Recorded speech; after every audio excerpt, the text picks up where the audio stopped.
ಮಿತ್ರರೇ ನಮಸ್ಕಾರ.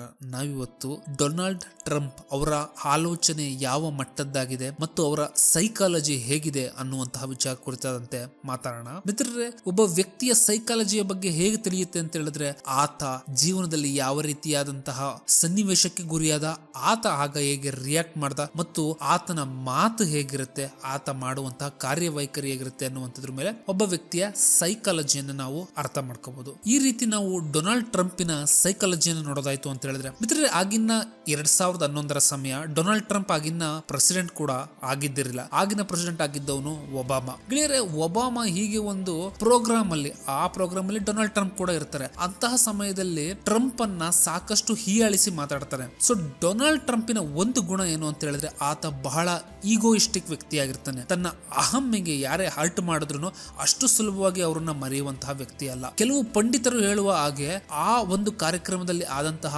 ಅವಮಾನ ಡೊನಾಲ್ಡ್ ಟ್ರಂಪ್ ಅನ್ನ ನಾನು ಅಮೆರಿಕಾದ ಪ್ರಧಾನಿ ಆಗಬೇಕು ಮತ್ತು ಒಬಾಮನನ್ನ ಮೀರಿಸುವಂತಹ ಜನಪ್ರಿಯತೆಯನ್ನು ತಾನು ಪಡ್ಕೋಬೇಕು ಅಂದ್ಬಿಟ್ಟು ಆತ ಆಗ ಡಿಸೈಡ್ ಮಾಡ್ದ ಅನ್ನುವಂಥದ್ದಾಗಿ ಹೇಳ್ತಾರೆ. ಗೆಳೆಯರೆ, ಆದ್ರಿಂದನೇ ಯಾವಾಗ ಒಬಾಮಾಗೆ ಕೂಡ ನೋಬೆಲ್ ಪೀಸ್ ಪ್ರಶಸ್ತಿ ಸಿಕ್ತು 2009ರಲ್ಲಿ, ಡೊನಾಲ್ಡ್ ಟ್ರಂಪ್ ಕೂಡ ತನಗೂನು ನೋಬೆಲ್ ಪೀಸ್ ಪ್ರಶಸ್ತಿ ಬೇಕು ಅನ್ನುವುದಕ್ಕಾಗಿ ಆತನೇ ಎಷ್ಟೋ ಬಾರಿ ಹೇಳ್ಕೊಂಡಿರ್ತಾನೆ ಡೊನಾಲ್ಡ್ ಟ್ರಂಪ್. ಯಾಕೆಂತ ಹೇಳಿದ್ರೆ, ಉಕ್ರೇನ್ ರಷ್ಯಾ ವಾರನ್ನ ನಿಲ್ಸಿದೀನಿ, ಸೊ ಇಂಡೋ ಪಾಕಿಸ್ತಾನ್ ವಾರನ್ನ ನಿಲ್ಸಿದೀನಿ, ಇಂಡಿಯಾ ಪಾಕಿಸ್ತಾನ, ಅದು ಅಲ್ಲದೆ ಇರಾನ್ ಮತ್ತು ಇಸ್ರೇಲ್ ಯುದ್ಧವನ್ನ ನಾನೇ ನಿಲ್ಸಿದೀನಿ, ಆದ್ರಿಂದ ನನಗೆ ನೋಬೆಲ್ ಪೀಸ್ ಪ್ರೈಸ್ ಅನ್ನ ಕೊಡಬೇಕಾಗಿ ಆತ ಹೇಳ್ಕೊಂಡಿದ್ದಾನೆ. ಎಷ್ಟರ ಮಟ್ಟಿಗೆ ಅಂತ ಹೇಳಿದ್ರೆ, ಮೊನ್ನೆವರೆಗೂ ವೈಟ್ ಹೌಸ್ ನ ಪ್ರೆಸ್ ಸೆಕ್ರೆಟರಿ ಕೂಡ ಈ ಒಂದು ಮಾತನ್ನು ಹೇಳಿದ್ದಾನೆ. ಸೊ ಅಫಿಷಿಯಲ್ ಆಗಿ ಇದು ಗೌರ್ಮೆಂಟ್ ಇಂದ ಬಂದಂಗೆನೆ, ಗೌರ್ಮೆಂಟೇನೆ ನನಗೆ ಟ್ರಂಪ್ಗೆ ಈ ಒಂದು ಪೀಸ್ ಪ್ರಶಸ್ತಿ ಕೊಡಬೇಕು ಅಂತ ಹೇಳಿದಾಗಾಯ್ತು. ಅದು ಅಲ್ಲದೆ ಪಾಕಿಸ್ತಾನಿ ಜನರಲ್ ಆದಂತಹ ಆಸಿಮ್ ಮುನೀರ್ ಕೂಡ ವೈಟ್ ಹೌಸ್ ಹೋಗಿ ಈ ಒಂದು ಕೆಲಸಕ್ಕೆ ಡೊನಾಲ್ಡ್ ಟ್ರಂಪ್ಗೆ ಪೀಸ್ ಪ್ರಶಸ್ತಿ ಕೊಡಬೇಕು ಅಂತ ಹೇಳ್ಬಿಟ್ಟು ಹೇಳಿದ್ದಾನೆ. ಮಿತ್ರರೇ,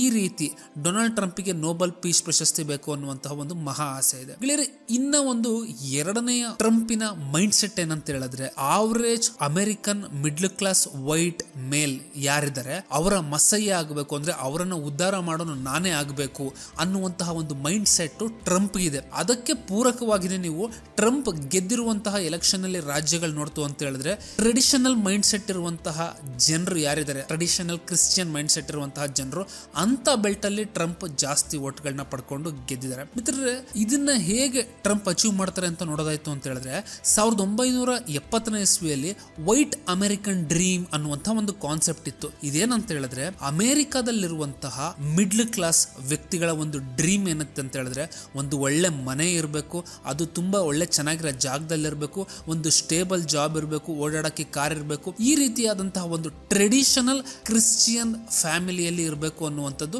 ಒಂದು 1970s average American white dream ಆಗಿತ್ತು. ಈ ಒಂದು ವೈಟ್ ಡ್ರೀಮ್ ಅನ್ನನ್ನೇ ಪುನಃ ಮತ್ತೆ ರಿವೈವ್ ಮಾಡಬೇಕು ಅನ್ನುವಂಥದ್ದು ಡೊನಾಲ್ಡ್ ಟ್ರಂಪ್ ಅವರ ಆಶೆ ಆಗಿದೆ. ಅದನ್ನ ಹೇಗೆ ಮಾಡಬೇಕು ಅಂತ ನೋಡೋದಾಯ್ತು ಅಂತ ಹೇಳಿದ್ರೆ, ಅದನ್ನ ಟ್ಯಾರಿಫ್ ಮುಖಾಂತರ ಅಚೀವ್ ಮಾಡಬೇಕು ಅನ್ನುವಂಥದ್ದು ಡೊನಾಲ್ಡ್ ಟ್ರಂಪ್ ಅವರ ಒಂದು ಮುಖ್ಯ ಗುರಿಯಾಗಿದೆ. ಸೊ ಹೀಗೆ ಮಾಡ್ತಾ ಡೊನಾಲ್ಡ್ ಟ್ರಂಪ್ ಅಮೆರಿಕದಲ್ಲಿರುವಂತಹ ಟ್ರೆಡಿಷನಲ್ ಕ್ರಿಶ್ಚಿಯನ್ ಬಿಲೀಫ್ ಗಳಲ್ಲಿ ನಂಬಿಕೆ ಇಟ್ಕೊಂಡಿರುವಂತಹ ಜನರ ಒಬ್ಬ ಉದ್ಧಾರಕನಾಗಿ ತಾನು ಕಾಣಿಸ್ಕೋಬೇಕು ಅಂತ ಹೇಳ್ಬಿಟ್ಟು ಬಹಳ ಪ್ರಯತ್ನ ಪಡ್ತಿದ್ದಾರೆ. ಅದಕ್ಕೋಸ್ಕರನೇ ಅವರು ಅಧಿಕಾರಕ್ಕೆ ಬಂದ ತಕ್ಷಣ ಈ ಫೆಮಿನಿಸಮ್ ಅಥವಾ ಜೆಂಡರ್ ಐಡೆಂಟಿಟಿ ಮತ್ತು ಅಬೋರ್ಷನ್ ಯಾವ್ದು ಕ್ರಿಶ್ಚಿಯನ್ ಟ್ರೆಡಿಷನಲ್ ವ್ಯಾಲ್ಯೂಗಳಿದಾವೋ ಅದನ್ನ ಅಪೋಸ್ ಮಾಡುವಂತಹ ಯಾವ್ಯಾವ ಕಾನ್ಸೆಪ್ಟ್ ಇದಾವೋ ಅವುಗಳನ್ನೆಲ್ಲದನ್ನು ಟ್ರಂಪ್ ವಿರೋಧಿಸ್ತಾ ಇರುವಂತದ್ದು ಅದೇ ಕಾರಣಕ್ಕೇನೆ. ಮಿತ್ರರೇ, ಟ್ರಂಪ್ ಅವರ ಇನ್ನೊಂದು ಟಿಪಿಕಲ್ ಮೈಂಡ್ ಸೆಟ್ ಏನಂತ ಹೇಳಿದ್ರೆ, ಟ್ರಂಪ್ ಅವರು ಬಿಸ್ನೆಸ್ ಮ್ಯಾನ್ ಆಗಿದ್ರೆ, ಬ್ಲಡ್ ಅಲ್ಲೇನೆ ಬಿಸ್ನೆಸ್ ಅನ್ನುವಂಥದ್ದಿದೆ. ಆದ್ರಿಂದ ಅವರ ಯಾವುದೇ ಬಿಸ್ನೆಸ್ ನ ಗುರಿ ಅಚೀವ್ ಆಗೋದಕ್ಕೆ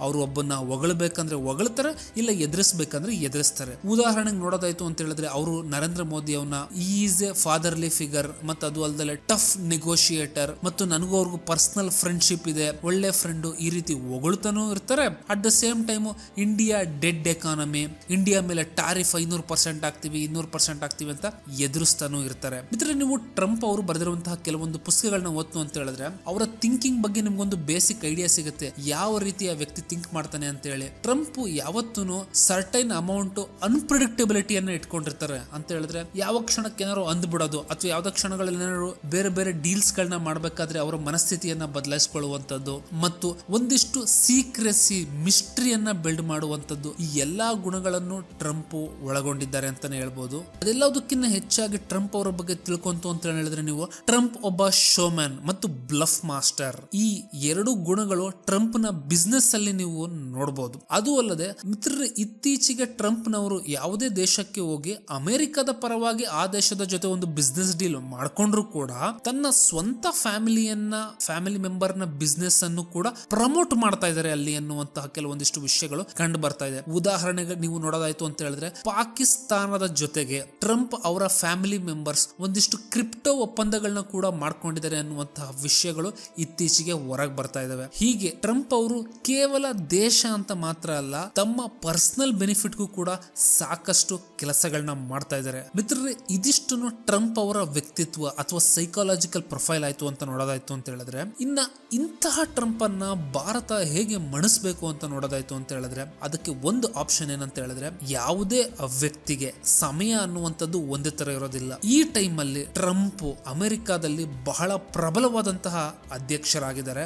ಆದ್ರೆ ಟ್ರಂಪ್ ವಿರುದ್ಧ ಕೂಡ ಜೆಫ್ರಿ ಎಪ್ಸ್ಟೀನ್ ಆರೋಪಗಳಿವೆ. ಇನ್ನು ಎರಡನೆಯದಾಗಿ ಹತ್ರದಲ್ಲೇ ಮಿಡ್ ಟರ್ಮ್ ಎಲೆಕ್ಷನ್ ಗಳಿದಾವೆ. ಈ ಎರಡೂ ನಡೆಯ ತನಕನೂ ಭಾರತ ತನ್ನ ನಡೆಯನ್ನ ಕಾಯ್ದು ಅನುಸರಿಸಬೇಕು ಅನ್ನುವಂಥದ್ದು. ಇನ್ನ ಎರಡನೆಯದಾಗಿ ಟ್ರಂಪ್ ಅಂತಹ ವ್ಯಕ್ತಿತ್ವಗಳಿಗೆ ಯೂಶಲಿ ಭಾರತ ಈಗೋವನ್ನ ಬೂಸ್ಟ್ ಮಾಡಬೇಕಾಗುತ್ತೆ. ಉದಾಹರಣೆಗೆ ಟ್ರಂಪ್ ಕೇಳುವಂತಹ ಕೆಲವೊಂದಿಷ್ಟು ಫೇವರೇಬಲ್ ಡೀಲ್ಸ್ ಗಳನ್ನ ಟ್ರಂಪಿಗೆ ಕೊಟ್ಟು ಮತ್ತು ನಮ್ಮ ಇಂಟ್ರೆಸ್ಟ್ ಗೆ ಬೇಕಾಗುವಂತಹ ಕೆಲವೊಂದು ಫೇವರೇಬಲ್ ಡೀಲ್ಸ್ ಗಳನ್ನ ನಾವು ತಗೋಬೇಕಾಗುತ್ತೆ. ಅದಲ್ಲದೆ ಕೆಲವೊಂದು ಇಂಟರ್ನ್ಯಾಷನಲ್ ಫೋರಂ ಗಳಲ್ಲಿ ಟ್ರಂಪ್ ಬಗ್ಗೆ ಹೊಗಳಬೇಕಾದಂತ ಸಂದರ್ಭ ಕೂಡ ಬಂದ್ರೆ ಹೊಗಳಬೇಕಾಗುತ್ತೆ. ಯಾಕೆಂತ ಹೇಳಿದ್ರೆ ನೀವು ಟ್ರಂಪ್ ನ ಕೆಲವೊಂದಿಷ್ಟು ವಿಡಿಯೋ ನೋಡಿದ್ರೆ Putin shed me I am intelligent genius ಅನ್ನುವಂತಹ ಯಾವಾಗ್ಲೂ ಪುಟಿನ್ ಹೇಳಿದಂತಹ ಕೆಲವು ವಿಷಯಗಳನ್ನ ಅವರು ಈಗಲೂ ನೆನಪಿಸ್ಕೋತಾ ಇರ್ತಾರೆ. ಸೊ ಈ ರೀತಿ ಆ ವ್ಯಕ್ತಿಯ ಈಗೋವನ್ನ ಬೂಸ್ಟ್ ಮಾಡಬೇಕಾಗುತ್ತೆ. At the same time Bharat ಕೂಡ ನಾವು ಅಮೆರಿಕದ ತಾಳಕ್ಕೆ ತಕ್ಕಂತೆ ಕುಣಿಯೋದಿಲ್ಲ ಅಂತ ತೋರ್ಸೋದಕ್ಕೆ ರಷ್ಯಾ ಮತ್ತು ಚೀನಾದ ಜೊತೆ